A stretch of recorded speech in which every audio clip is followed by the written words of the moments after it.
Esse é aquele podcast da Beta. Aquele podcast onde ela compartilha suas pirações e surtos pessoais para não ter que fazer terapia 24 horas. Pegue o seu café ou algo mais forte e boa viagem. Oi, gente, tudo bom? Mais uma segunda vindo aí. Hoje estou gravando levemente atrasada, mas não atrasei o dia, o que já é uma vitória, tá? Recebi muita mensagem do nosso último episódio e é um episódio que realmente tava. Eu não sei se esse episódio ele tá quase deu um tom para esse podcast, que é a ideia de ser um espaço meio confessional meu, mas mais do que confessional, eu acho que é um espaço para eu dividir realmente o que tá passando na minha cabeça, assim. Eu acho que eu. É engraçado. Eu acho tão curioso uma coisa. Eu já tive outros podcasts antigamente e, obviamente, não duraram muito. O último que eu tive durou uns 3 episódios. E era muito parecido com esse podcast, só que naquela época ninguém tava afim de me ouvir. Eu acho tão engraçado hoje em dia eu gravar e as pessoas quererem me ouvir, as coisas mudam muito. Mas eu recebi muitas mensagens do nosso último episódio. Se você não viu, vai lá ouvir, que é sobre um medo de ser odiada, né? Muita gente falando que se identificou, muita gente falando o quanto aquilo fazia pouco sentido para elas ou para mim. E é muito louco porque toda vez que eu abro um sentimento aqui, não é como se aquilo me dominasse 24 horas, mas é como se aquilo ficasse ali quase como sendo um dos bonequinhos do Divertidamente, sabe? Ele tá sempre ali na mesa de comando para aparecer na hora que ele não foi chamado. Ai, gente, hoje eu quero muito falar de um assunto que eu tava pensando como fazer sem me expor tanto, risos, até parece, né?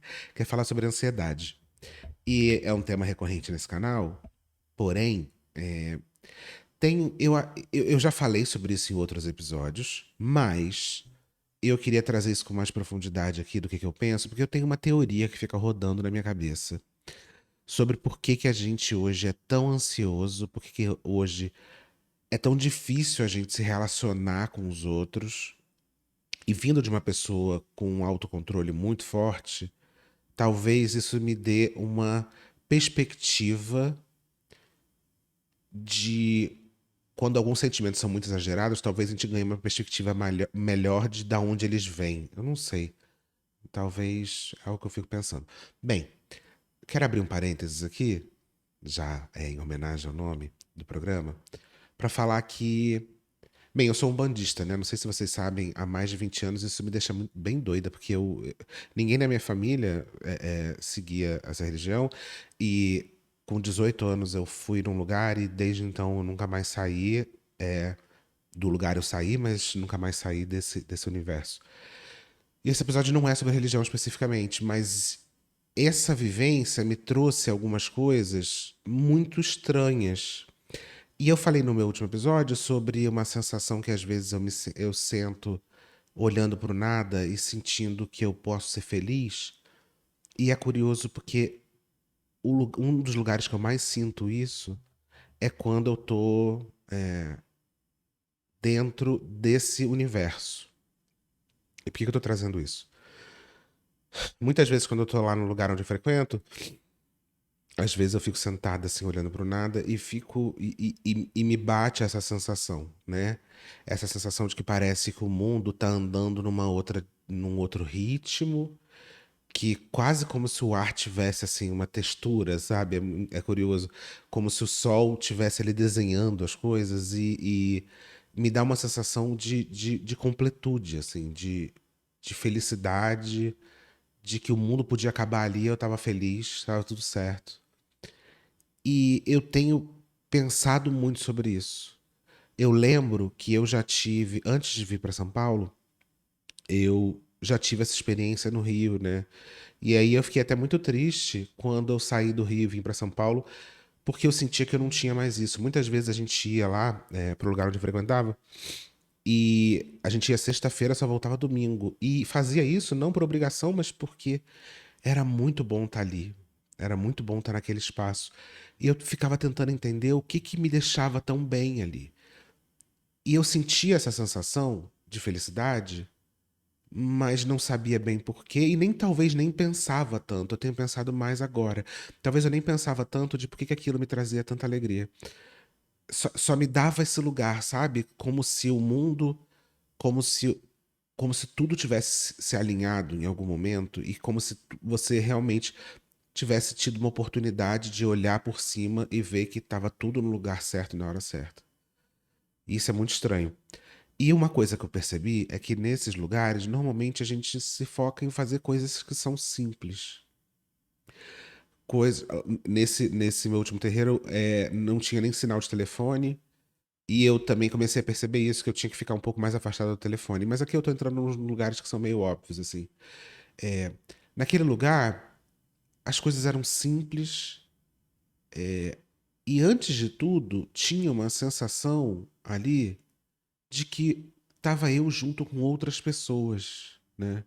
Uma sensação de comunidade, uma sensação quase, quase não, uma sensação de irmandade mesmo, uma sensação de que a gente estar ali próximo, fazendo coisas e sem grandes aspirações e com coisas muito pequenas e muito banais, assim, né? De, sei lá, lavar um banheiro ou fazer uma comida ou, sei lá, cuidar das flores. Era uma coisa que trazia uma sensação muito diferente da que eu estava acostumada. E o que eu tenho pensado muito é que é exatamente esse momento, e esse momento em muitas camadas, que a internet tirou da gente. Por quê? A internet criou um ambiente de solidão. E o que é muito curioso e muito paradoxal, porque a gente nunca esteve tão conectado, a gente nunca teve. A gente está disponível 24 horas para os outros, né? Antigamente a gente saía e não tinha telefone, você tinha que marcar horário e estar naquele lugar. Hoje você está 24 horas disponível para os outros, você está conectado com o mundo inteiro, com notícias. Acontece uma coisa lá em Xique-Xique, Bahia, Piraporinha do Norte, e a gente sabe o que aconteceu. Acontece lá no Japão, e a gente sabe o que aconteceu. A gente está. Tudo corre muito mais rápido, a gente nunca esteve tão conectado e ao mesmo tempo tão sozinho. As nossas aspirações elas são cada vez maiores, porque a gente é apresentado a grandes histórias o tempo inteiro do mundo. O mundo ele parece gigante, né? A gente tem aspirações de ser bilionário, que hoje nem milionário é, bilionário, de ter experiências que só determinadas pessoas têm, e às vezes nem aquelas pessoas têm, porque aquele mundo é uma vitrine, a gente é apresentado a muitas possibilidades que são infinitas e que às vezes só existem dentro da internet, porque no offline aquilo ali não funciona daquela mesma maneira. Mas não é exatamente isso que eu quero falar, não quero falar nem de aspirações, o que eu quero falar é dessa sutileza da relação presencial. Porque a gente vê hoje uma geração, e a nossa geração millennial, e as próximas gerações, geração Z, geração alfa, cada vez mais ansiosas, cada vez menos. Os jovens estão fazendo menos sexo, os jovens estão se relacionando menos em geral, os jovens estão cada vez mais ansiosos, os jovens estão cada vez mais depressivos, os jovens. A gente vê uma mudança muito clara e é muito difícil a gente não olhar para a internet como, em algum nível, a grande causadora dessa história. Ao mesmo tempo que é uma ferramenta maravilhosa, incrível, eu penso muito, não num lugar moralista do tipo desliga o computador e vai ler um livro, mas eu tento pesquisar na minha cabeça que relações foram alteradas e de que maneira a gente interage hoje com a internet. E não a internet, mas a internet como uma ferramenta, porque é aquela história, né? O problema nunca é da ferramenta, mas sim da maneira como a gente usa. E o quanto isso criou na gente uma mudança social mesmo. E por que é que isso faz com que a gente esteja tão adoecido hoje em dia? E, e quando eu tenho esses momentos de parecer que o mundo está todo alinhado, eu vejo que isso não morreu, que não é impossível estar nesse espaço, né? Que não é impossível sentir isso. Mas por que é que a gente não sente mais isso? Por que é que a gente está sentindo cada vez menos? E o que é curioso isso, é esse paradoxo de mas como que a gente está solitário se eu me sinto tão invadida pelo mundo o tempo inteiro? Como que eu tô só se eu me sinto que eu não posso ficar sozinho um minuto? Então isso que me faz tentar entender, pesquisar, assim, observar aonde que entra essa ideia de solidão e aonde que entra essa ideia de estarmos conectados 24 horas, tá? A internet, ela mudou a maneira da gente agir e a pandemia acelerou muito. Não por acaso que a pandemia destruiu tanto a saúde mental das pessoas, porque ela acelerou esse processo de afastamento. Porque não é sobre se afastar de não saber da vida do outro. Mas eu sinto que existe uma mágica, existe uma magia, existe alguma coisa na pele, na presença, no estar junto com outra pessoa no mesmo lugar, que não é substituível por uma ligação, não é substituível por uma videochamada, não é substituível por um vídeo, não é substituível. E talvez em algum momento até determinados conteúdos possam substituir um pouco mais esse sentimento do que o outro. Talvez esse momento aqui nosso, que é um momento mais passivo, mais relaxado, no momento onde você liga um podcast e você sabe que durante os próximos 40 minutos você vai estar me ouvindo, me abrir muito profundamente sobre alguma coisa, talvez isso até preencha você mais do que simplesmente ver um monte de pedacinho de coisa no TikTok. Mas eu sinto que a gente está nesse momento de ansiedade porque a gente desaprendeu a lidar com algumas relações pessoais e transformou isso em relações que são completamente digitais. E essas relações, elas não substituem uma outra, né? A gente acha que a gente está conectado a todo mundo, mas a gente não está. Porque aquilo que a gente se conecta na internet, aquela mensagem do WhatsApp, aquele vídeo do YouTube, aquela videochamada, aquele Zoom, nada disso é a mesma coisa que viver com outra pessoa pele a pele. E aí eu tava pensando para fazer esse episódio e eu percebi uma coisa. A gente começou a se tornar, a gente hoje usa muito, né? E não adianta dizer que não, a grande maioria das pessoas hoje está fazendo isso, né? Dos jovens principalmente, usando muito o chat GPT e cada vez mais a inteligência artificial está conectando a gente, né? E aí não vou entrar no clichê de falar, olha, o filme Her, não sei o que, se você nunca viu esse filme, veja. Mas as relações que a gente está construindo, elas hoje em dia passam por uma lógica de ser quase um prompt do chat GPT. Hoje em dia, o chat GPT ele só existe quando você abre o aplicativo. Senão ele está lá morto, né? Você abre o aplicativo dele e você abre e a primeira coisa que você faz é você mandar um prompt para ele, você mandar uma frase, você perguntar alguma coisa. E a partir dali é que ele ganha vida. E ele ganha vida num sentido muito utilitário. Você precisa dele para alguma coisa, então você manda uma mensagem para ele, ele te responde, obrigada, tudo mais, etc.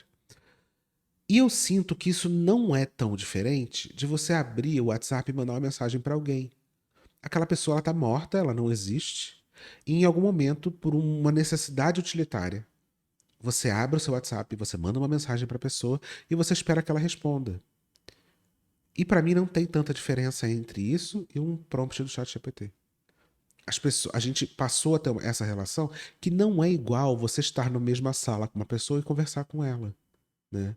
A gente está ali disponível, né, parado, meio morto, numa estante de vários nomes do WhatsApp, até alguém querer acionar a gente e a gente precisar responder. E eu acho que nas redes sociais a gente também, isso em paralelo, tá? Nas redes sociais a gente passou a. Se a gente está numa sala com alguém, existe aquele momento onde nada está acontecendo. Existe aquele momento que você lida com a pessoa levantar para ir no banheiro. Existe aquele momento do banal, do óbvio, do que é igual para todo mundo. E é isso o que 90% do nosso tempo era. O nosso tempo era muito conectado a coisas do dia a dia. A você todo dia acordar, tomar café da manhã, a você sair, a você fazer alguma coisa que está sempre se repetindo. de você estar em comunidade, de você ter que lidar com a pessoa, não só no momento onde ela é o chat GPT que você está perguntando uma coisa para ela, mas no momento onde vocês dois estão sentados e tomando café no silêncio. E isso virou uma forma da gente se conectar com o outro quando a gente precisa dele. E ao mesmo tempo, nas redes sociais, a gente só consegue lidar com o que é fantástico, com o que é bizarro, com o que é grande. Porque é a lógica da notícia, né? A gente, quando entra na faculdade, a gente aprende que notícia, se um avião decola, se um avião decola, voa e pousa, isso não é notícia.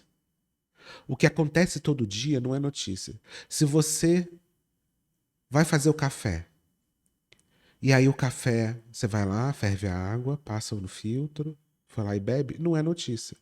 Agora, se o avião decola, tem um problema e cai e mata 300 pessoas, isso é notícia. A notícia é sempre aquilo que não é o comum. Se você está fazendo café e de repente o café, a água, você esquece a água seca e você bota fogo na casa, isso é notícia. Só que a notícia é sempre o fantástico, o bizarro, o diferente. Só que se a gente está conectado com o mundo inteiro e a notícia vem pra gente 24 horas, o fantástico se torna o normal. A gente passa a achar que o normal é o fantástico. O normal é o bizarro, o normal é a notícia. Porque se eu abro agora, eu tenho essa mania de abrir o G1 o tempo inteiro, se não tem nada pra fazer, minha mão automaticamente vai abrir o G1. Se você está sempre alimentado de coisas que são o fantástico se torna o básico. E a gente tinha um tempo maior para processar o fantástico. Porque o fantástico acontecia uma vez no mês. O bizarro, o diferente, o avião caindo acontecia uma vez no ano, agora acontece todo dia. Então a gente está o tempo inteiro tendo que se alimentar dessa história e entender. E não adianta, a gente passa a entender que o normal é isso, né? Então, a gente vai pro lugar da hiperestimulação o tempo inteiro, o fantástico acontecendo o tempo inteiro, e as nossas relações humanas, elas estão sempre na lógica do chat GPT. É a lógica do prompt, é a lógica do acesso remoto, é a lógica do fulano só existe quando eu estou precisando dele. Toda relação. E aí o que isso acontece? Todas as relações entre as pessoas não se tornam mais relações. As relações se tornam demandas. Se tornam uma coisinha que você precisa acionar aquela pessoa. E você precisa. E aí, aquela relação ela existe quando a demanda acontece. E quando a demanda morre, você não precisa mais daquela pessoa, vocês se separam. E aí você vai demandar de outra pessoa. E o presencial é totalmente diferente.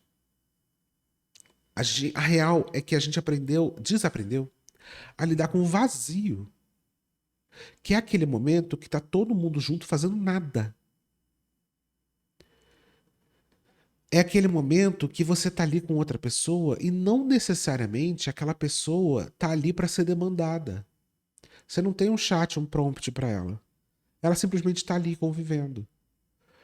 E são dessas pequenas coisas, das coisas banais e das coisas bobas que essas relações elas acontecem, de que a gente olha para o outro e se percebe, de que a gente tá ali numa relação onde a gente se acalma com a presença do outro, onde você não tá sentindo que aquela pessoa tá ali, sabe aquela coisa do silêncio desconfortável?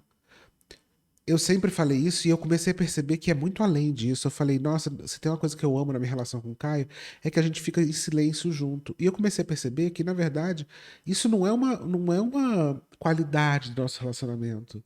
Isso é parte de um relacionamento antigo que morreu. A gente desaprendeu a estar em silêncio junto. A gente desaprendeu a estar num lugar onde eu não estou ali porque eu preciso falar com aquela pessoa. Simplesmente a gente está ali. E tem pequenas coisas e pequenas relações e pequenos acontecimentos que vão literalmente acalmando a gente.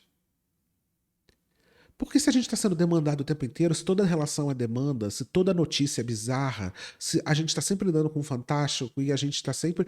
É óbvio que a gente vai tentar se defender do mundo e não querer ser acionada. Se tudo é acionado, se você está sempre disponível a ser acionada, é óbvio que você não vai querer ser acionada. É óbvio que você não vai querer lidar com o fato do desconforto de ter que lidar com outra pessoa. E aí, e por quê? Até hoje em dia, até em casa, a gente não consegue mais fazer isso. Eu quero entrar nesse assunto, mas calma aí. A presença ela tem um outro tempo, né? Ela tem um outro afeto e ela é muito mais complexa, tá? E aí isso me lembra uma pesquisa que saiu durante a pandemia, é, falando o quanto as reuniões de Zoom eram 1000 vezes mais estressantes do que as reuniões da vida real. E aí, óbvio que ali não tinha uma resposta, mas eu lembro que as pesquisadoras levantavam hipóteses. E eu acho que as hipóteses são muito boas. De por quê? Você já percebeu como na pandemia você ficava 1000 vezes mais cansada de você passar por uma reunião do Zoom? Porque uma das grandes hipóteses disso, eu queria muito tentar achar essa pesquisa, mas eu não pesquisei. Uma das grandes hipóteses de por que isso acontecia é que as reuniões do Zoom não tinham as micro-relações. Não tinha aquele momento de todo mundo chegar na sala de reunião e aí um falar, ai, você quer café? Levantar, pegar o café. Aí você conversar, ai, que lindo, adorei isso aqui, olha essa roupa aqui, olha não sei o quê. Ai, menina, você não sabe. As micro-relações, as micro-coisinhas,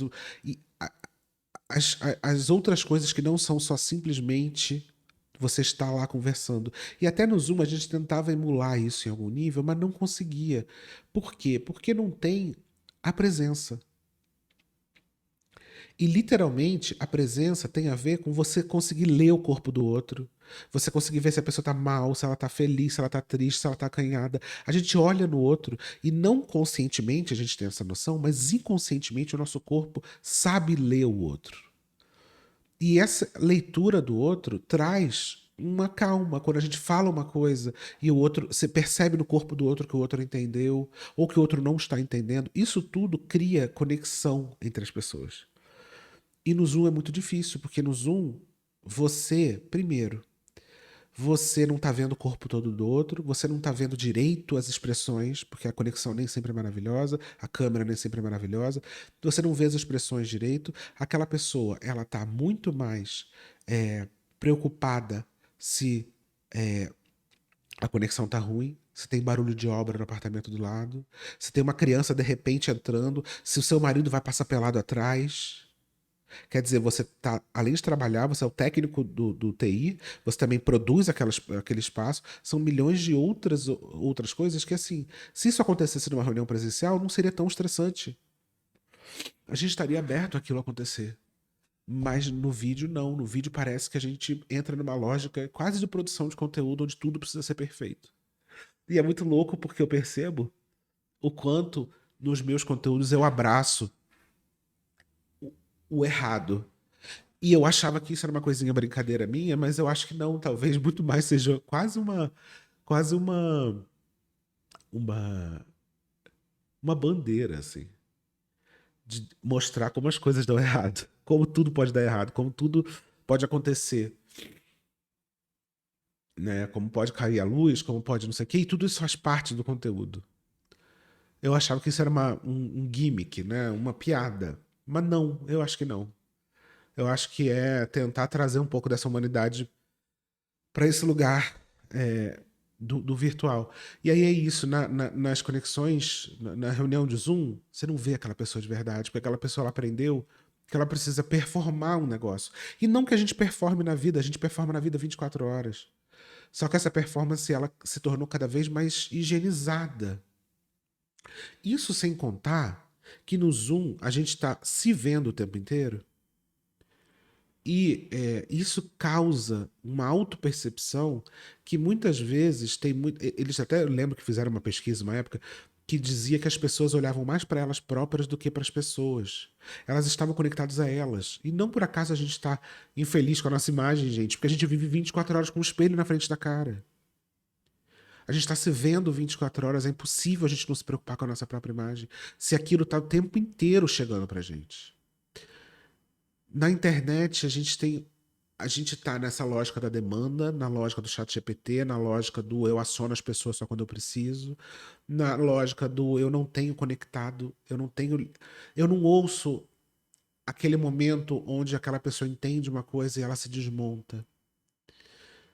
Eu não ouço aquela respiração ficando um pouco mais rápida, eu não ouço aquela respiração a se aliviar na internet. E o cérebro parece que entra num desespero muito forte, porque isso tudo faz parte da maneira como a gente entende o outro. E quando a gente não tem isso, a gente fica obcecada com pequenos detalhes do outro. A gente fica obcecada de tentar entender o outro e não conseguir. Então tudo se torna ansiedade, tudo. Falar com o outro é ansioso, lidar com notícia é ansioso, lidar com a pouca as poucas informações que a gente tem do outro, tudo vira ansiedade. E eu quero isso é muito doido porque outro dia eu fui no lançamento da Cafrender, né, junto com a Renata Vanzetto. Eles lançaram uma coleção de objetos decorativos, né, da loja da Renata, com o É Nóia Minha. E aí duas coisas me chamaram muita atenção. A primeira é que fazia muito tempo que eu não ia nesse tipo de evento, onde eu tinha que ficar sentada na mesa com gente que eu basicamente, entre muitas aspas, não é verdade, mas que eu conhecia pela internet. E aí lá eu precisava ser a Beta Boechat. E eu me sentia numa obrigação de ser engraçada, de ser divertida, de rir das piadas, E eu só queria... Eu estava desacostumado àquilo. Essa foi a primeira coisa. A segunda coisa é que perto da mesa de doce tinha um cartaz de papelão, assim, da Camila, quase em tamanho real, para divulgar aquilo ali. E em algum momento as pessoas começaram a pegar aquilo e brincar. Fazer vídeos como se estivessem fazendo vídeos com a Camila. E aí aquilo me fez pensar que, assim, será que a nossa relação na internet vai muito além da gente brincar com o cartão de papelão do outro? Uma imagem que é montada, uma imagem perfeita, uma imagem que não tem muita expressão, uma imagem que está ali com um objetivo, querendo passar uma mensagem específica. E eu sentia que eu sentada naquela mesa, eu precisava ser o meu próprio cartaz de papelão. Que se me colocasse um cartaz de papelão ali, da Beta Divertida, talvez teria sido melhor do que até me colocar ali. Porque as pessoas, elas se relacionam, e também eu tenho certeza que elas sentem a mesma coisa. Só que pode ser que umas tenham melhor forma de esconder ou até de lidar com isso. Mas quem está conversando ali não são as pessoas, mas são os personagens. As projeções. E, de novo, não estou falando que a gente não cria personagens o tempo inteiro na vida, mas os nossos personagens, eles costumavam ser um pouco mais complexos. E aqui eu vou entrar numa outra coisa, que é assim, o ao vivo hoje, o presencial, também não está muito desenvolvido, né? O presencial ele acabou sendo invadido por esse lugar. A lógica da internet, ela invadiu também o mundo real. E é por isso que muita gente fala, não, mas eu tenho amigo, não, mas eu saio, mas eu isso, não sei o quê, e não sinto isso. Mas é porque a gente até na vida real está lidando com a relação do cartaz de papelão. Porque até na vida real a gente desmontou essa relação que é vulnerável e se tornou a relação do cartaz, né? A gente, às vezes, encontra aquela pessoa na rua, eu vou daqui a pouco para um evento e eu vou ser o meu cartão de papelão encontrando 1 milhão de outros cartões de papelão. E eu não tô falando só de criadores de conteúdo, não, tá? Eu tô falando da gente na vida, porque você também acaba em algum nível gerando uma relação que é essa relação do papelão. A gente sai com a internet, com a relação da internet, né? Porque você passa a ser aquilo que você posta no Instagram, a sua posição política, a sua posição profissional, quem você parece ser no LinkedIn, o restaurante que você vai, a viagem que você faz. E antigamente a gente convivia numa comunidade offline, onde as pessoas elas viam você saindo, mas ao mesmo tempo elas viam você de verdade. Porque elas não tinham um terceiro lugar para descobrir quem você era. Quem você era quem você era ao vivo. E hoje elas têm uma relação... Você já pensou que 90% da relação que vocês têm com as pessoas é o que elas postam na internet? e pouco é o que elas realmente vivem. Então, como a gente achar que as nossas relações elas não vão ser com aquele papelão? Se 90% do que a gente recebe do outro é aquilo que está ali, é aquele conteúdo.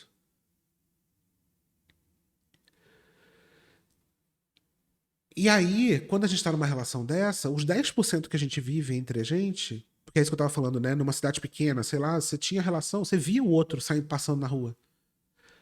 E era só ali que você conseguia gerar um julgamento sobre aquela pessoa. Agora você tem um cartaz de 24 horas daquela pessoa em outro lugar. E pouquíssimo você vê dela. E o que você vê, você conecta àquilo que você viu. E não à pessoa em si. Então, você tá nessa lógica do chat GPT e quando você encontra aquela sua amiga que você só se conecta pela internet pra comer um hambúrguer, que você chama ela pra sair pro jantar, você tá se relacionando com aquilo que você viu que ela postou. E aí o pior é que nos momentos onde o silêncio fica constrangedor, a gente puxa o telefone. Aquela relação ela só existe quando tem uma troca acontecendo. Quando você vai comentar, eu vi que você viajou para não sei onde. Eu vi que você isso, não sei o quê. Olha, muito legal isso, não sei o quê. E quando a gente vai entrar naquele momento aonde a relação ela existe apenas pela relação, a gente não consegue mais lidar com isso. A gente pega o telefone e começa a se alimentar de outras coisas. A gente começa a precisar, quando aquele fluxo de demanda não tá vindo da outra pessoa, ele precisa vir de outro lugar. Porque a gente não consegue mais lidar com o silêncio. A gente não consegue mais lidar com o banal, com o óbvio, com o idiota. A gente tá precisando o tempo inteiro, né? A gente não tem mais esse costume de lidar com nada. Com gente junta apenas sendo gente junta. Com esse desconforto de ficar sem nada. E a gente não desliga. E toda vez que liga, a gente liga uma projeção daquilo que a gente é. E aí não tem como a gente não ficar maluco, gente. Não tem como a gente não ser a era mais ansiosa do planeta. E aí se tem uma coisa que tem me feito muito bem foi estar lá no terreiro, jogando papo fora, fazendo nada, ficando longe do telefone, cozinhando. E ir pra um lugar que eu não sou o papelão, eu não sou a beta da internet. Eu não tenho nada pra entregar ali, sabe? Eu não tenho nada pra fazer. É só ficar ali. É só ficar de boa. E eu tenho percebido que em todas as vezes aonde eu chego nesse lugar, onde eu simplesmente estou sem fazer nada, é um momento onde o vento parece que tem textura, o sol parece que desenha as coisas, e parece que eu tô nesse momento de uma felicidade esquisita. Né? E não só obrigatoriamente nesse contexto religioso, mas nesse contexto de comunidade, de estar junto das pessoas sem muita pressa, sem fazer alguma coisa achando que o mundo vai acabar, me relacionando assim dentro de um certo desconforto, de poder ser meio chata, de ser banal e de eu não ter que ficar. As pessoas elas adoram me dar feedback, né? Tipo assim, hoje você tá mais isso, hoje você tá mais aquilo. Porque eu sinto, ainda mais quando assistem esse podcast, ouvem o podcast, ouvem não sei o quê, e aí ouvem o que eu falei, e aí ficam tentando me analisar a partir daquilo. E aí eu não consigo ser só eu, porque a pessoa tá sempre do tipo, a Beta está agindo assim porque ela já falou tal coisa. E é muito cansativo, gente, porque às vezes a gente não quer ser o ChatGPT sendo analisado o tempo inteiro. A gente só quer ser chata. A gente só quer ser a gente, sem grandes expectativas, sabe? E é por isso que a gente tá doente, cara. É por isso que a gente tá com muita dificuldade, porque a gente tá sempre no palco, sabe? Em cena. E a gente tá. É quase como se assim, na internet a gente tá no cinema, então as pessoas estão assistindo a gente, e na vida real a gente tá no teatro, a gente tá na cena. A gente não tá nunca num lugar onde não tem expectativa. A gente. E assim, viver num lugar que não tem um motivo oculto. Você não tá lá porque você quer chegar no lugar, você quer uma promoção no trabalho, você quer ser amado, você quer ser visto. Você tá ali só porque vocês estão ali. Ponto. A real é que a gente tá morrendo de medo. Olha que coisa louca. A gente tem medo de que a inteligência artificial, que os robôs, que uma hora comecem a pegar em arma e matar a gente. E tem esse sonho, né, de que um dia os robôs vão entender que a gente é inútil e vai matar todo mundo. E pronto, e o mundo acabou, os robôs vão tomar conta de tudo, Matrix, etc. E a verdade, gente, é que os robôs não precisam fazer nada. Porque eles, sem fazer muita coisa, devem estar assistindo a gente tomando o lugar deles. É a gente que está robotizando as nossas relações. É a gente que está só se conectando pela internet. É a gente que só está se relacionando a partir de demanda. É a gente que só vive a partir do prompt do chat GPT. É a gente que trata os outros como chat GPT.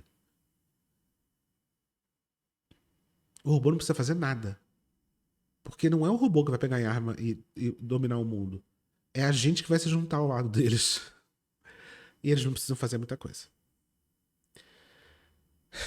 E aí só muita terapia com chat GPT pra resolver, né, gente? Um beijo.